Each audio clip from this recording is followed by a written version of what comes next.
नमस्कार. तिरंगा न्यूज वृत्तवाहिनीवर आपले मनपूर्वक स्वागत. आता पाहूया आजच्या काही ठळक घडामोडी. कशी काळाची चाहूल आली, बाग सुखाची करपून गेली. कसं विपरीत झालं सारं, होता सोन्याचा संसार.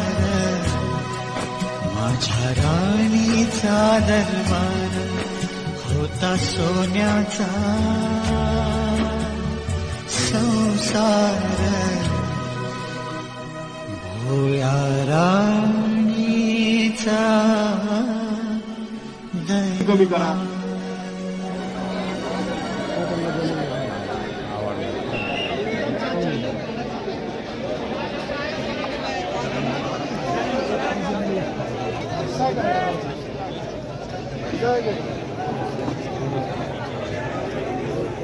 आजचा दिवस म्हणजे महाराष्ट्राच्या इतिहासातील काळा दिवस म्हणून बघितला जाईल.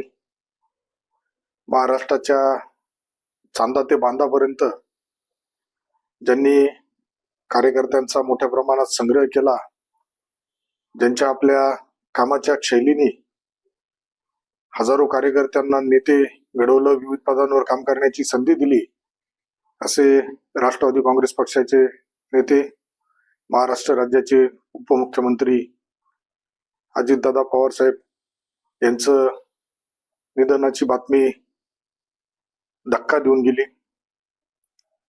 अजूनही त्या गोष्टीवरती विश्वास बसत नाही का दादा आपल्यात नाही.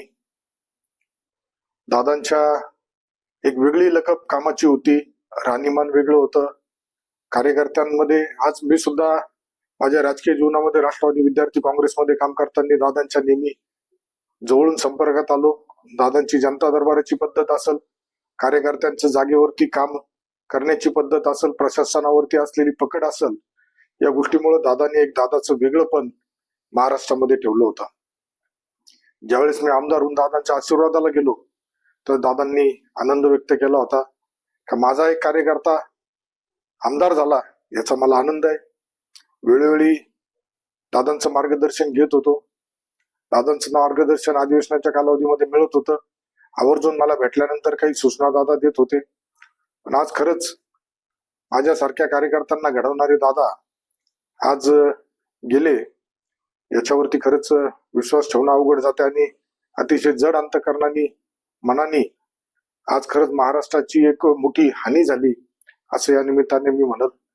दादांच्या जाण्याने आज जो काही महाराष्ट्र पोरका झालाय तो निश्चितच त्यांच्या कुटुंबावरती आज मोठी आघात झालाय.